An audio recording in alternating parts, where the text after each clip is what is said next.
Hello and welcome to this little video with some quick tips on how to patch and use fixed filter banks. This one is focusing on the Bark Filter processor because it's the one I've got, but you can use a lot of these tricks with just about any booklet-esque filter bank. So if you've got your Frap tools or your Sputnik or whatever else, a lot of these patch ideas should be able to translate pretty easily. This type of filter is really powerful for sound design and sculpting your tone, as well as I find that they're really good in performance settings as well. It's a nice thing to be able to tweak live and bring some live dynamic to performances.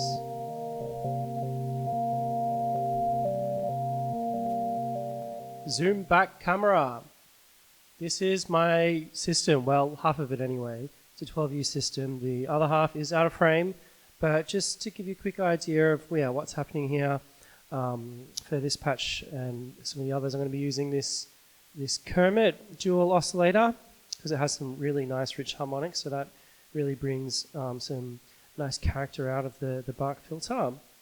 And I'm going to be using this granular sampler as well at some point, a bit of delay, and this Worng Sidecar mixer is great. It's so open-ended and allows you to do all kinds of useful ways of mixing audio together and rerouting things. It pairs really well with the Bark filter because I can route some feedback stuff very easily with it. So something like that is very useful in getting the most out of your Bark filter or other filter processor.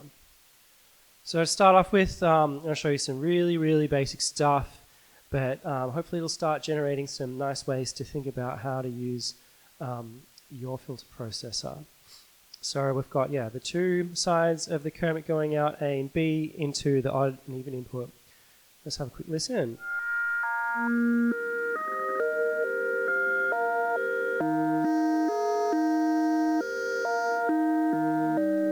So nothing really special going on here, but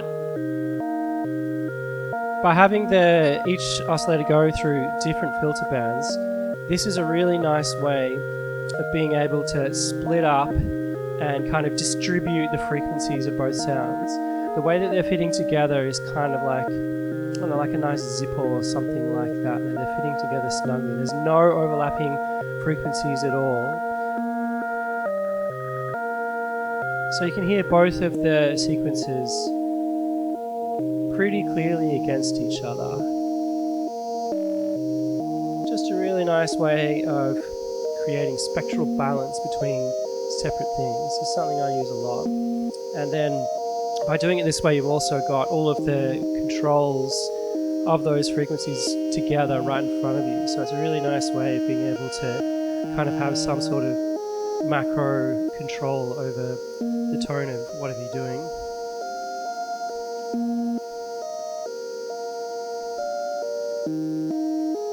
Now this leads quickly onto my other little trick that I want to show you next. So using the odd and even filter outputs, if you use those as left and right, it's going to sound a bit out of skew. You're going to have your odds out one side and your evens out the other. So this could be a nice way to create a stereo image, but it's not going to sound very balanced. So what I like to do is I like to run them both out into something like this Shakmat SumDif. So that's pretty much the same thing as the Worng LR-MS-MS-LR. And what you're doing is you've got your two inputs A and B, and then you've got two outputs in each channel. So the first output is A plus B, and the second one is A minus B. So this is essentially what any mid-side encoder does. It will, instead of just having them left and right, it'll mix them together in such a way that if you then patch them out into left and right, you're going to be creating this nice mid-side spectrum where instead of the odds being on one side and the evens on the other, one's going to be in the middle and the other one's going to be on the other side. So let me just turn up how that sounds.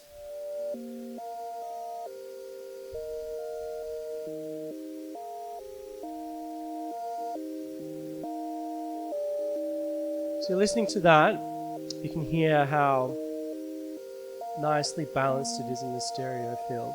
So essentially this is a really cool way of being able to turn your giant filter processor into a giant stereo filter.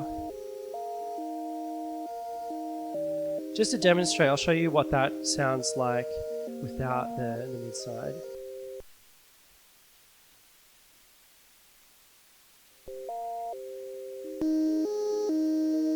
Sorry if you're hearing this on a decent set of stereo monitors or on headphones, you'll be able to hear it doesn't sit as balanced spectrally. If we just listen to one.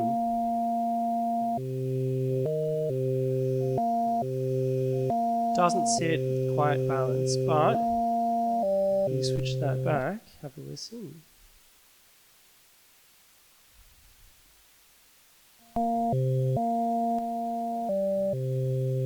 Much nicer sense of balance. And if you want to swap whichever one is in the middle, which one's in the center, all you need to do is swap around your inputs or your outputs. Simple trick, but I find it really useful. I use my SumDif for this kind of thing all the time, but it's lived very close to my Bark filter for ages now.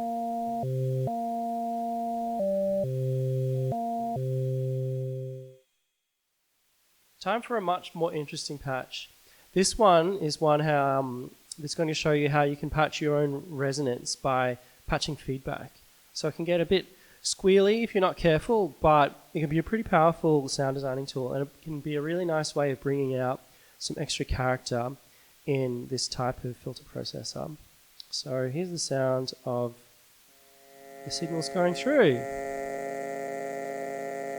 And now this other channel on my mixer is what is in the feedback. So if I bring that up,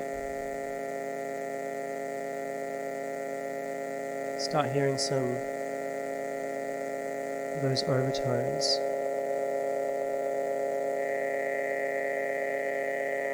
And as you turn each one of these up, it's going to add it to the feedback a little bit more.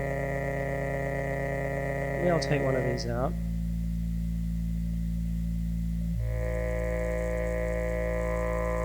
There you go, you can really hear the nice resonance singing from that band.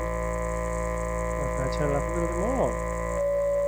There we go, they've got some self-oscillation, so I want to dial it just a tiny bit back from there.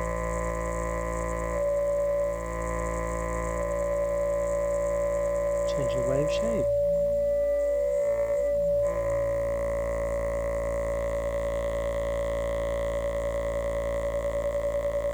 Got some nice beating going on against the tuning of the filters. Let's bring in that other oscillator.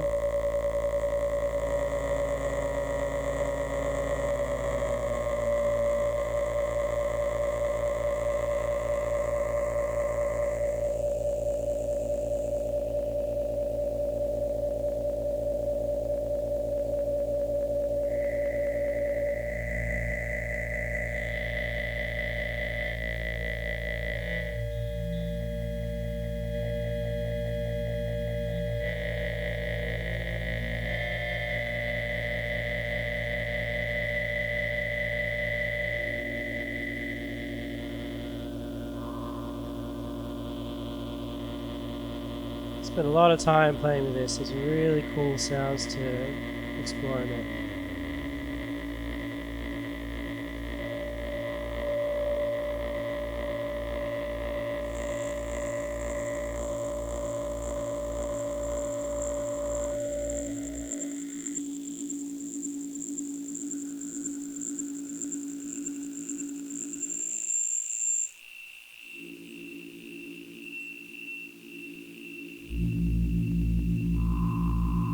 You can even do some cool sweeps and stuff too.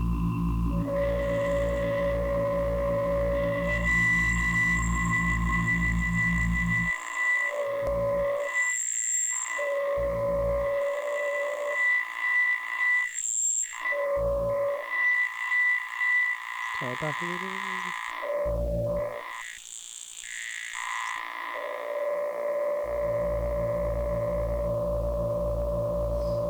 A whole lot to explore in there. You can spend hours tweaking this, finding these nice beating tones.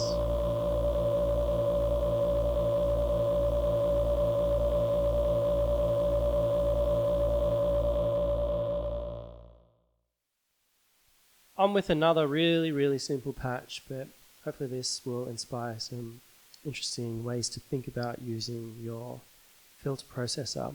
So all I've got here is, again, just the same oscillators going into the input, and I've patched up an output from an envelope into the spectral tilt.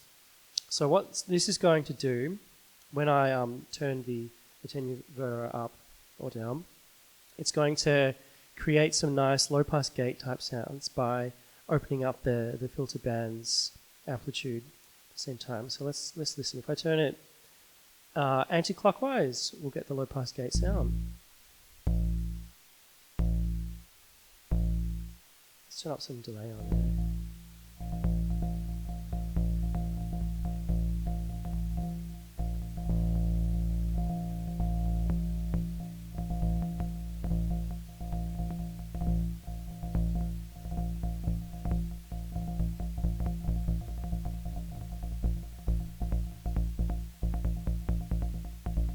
Nice percussive stuff. And then if we turn it the other way, we'll get our high pass gate.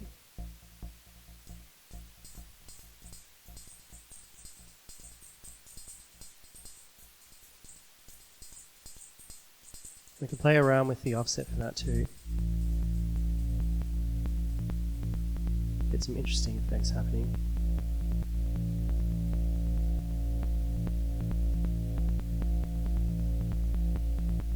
Almost kind of side chaining kind of sounds.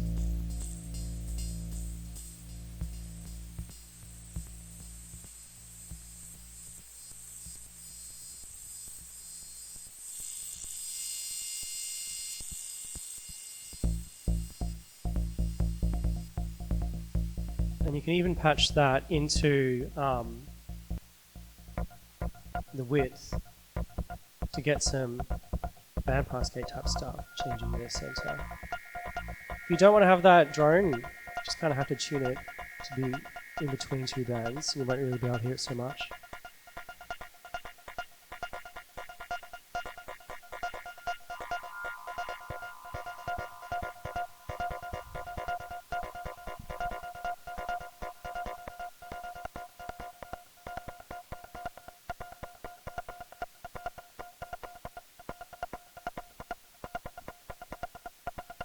Super basic stuff, but pretty cool.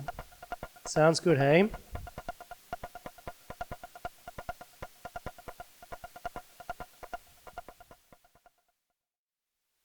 Again, another simple idea, but something really useful. I've used this trick a lot for some of my live performances. Just makes for a really great way of being able to have a lot of control using the Bark filter as a kind of control hub for being able to shape the sound and transients.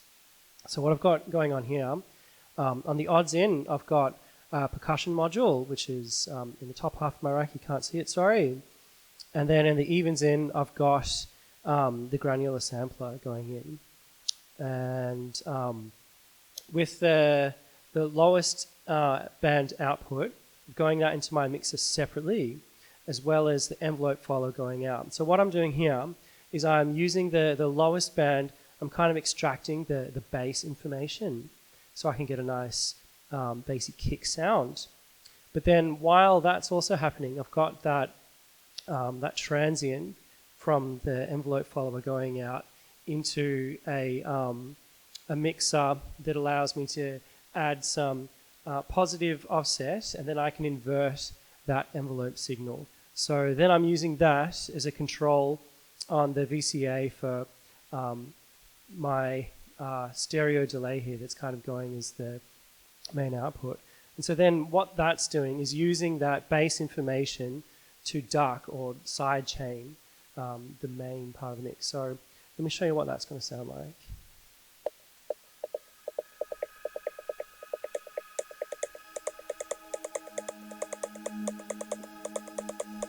Got some nice delay going on, so it's really going to help amplify this effect.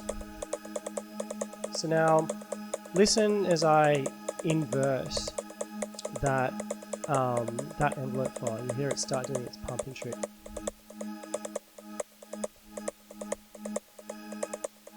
And I can turn up the decay as well. And then I'll bring in the kick sound separately.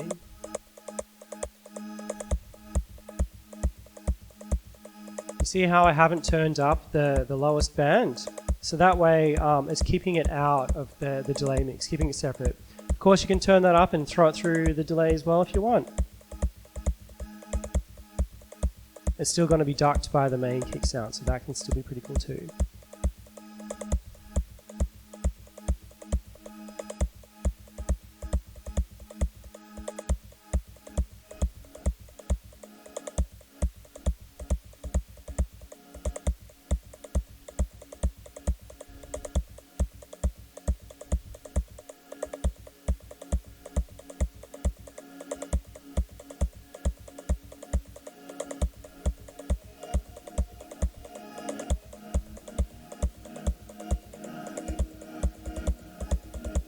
And then of course, if I change around the dynamics of my kick, it's going to change out a little bit too.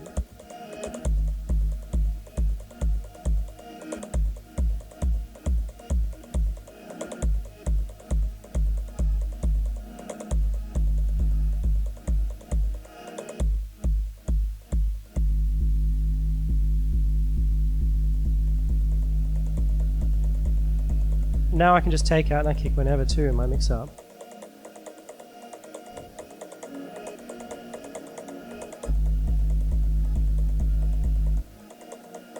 I can have the pumping happening with or without the kick sound.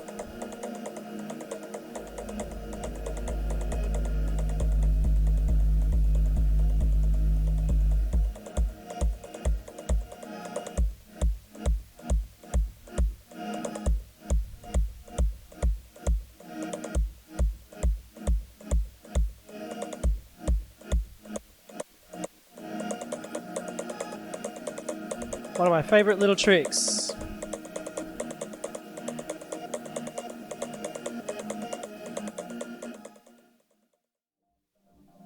And that's all I've got for today. Nothing complex, some very simple but very useful ideas. Hopefully this will inspire you to come up with some cool ideas of your own. And if you do, or if you try any of these and produce any music with it, I'd love to hear it. Please leave it in the comments below and I'll definitely check it out when I can find some time. I'm always eager to hear what people are doing.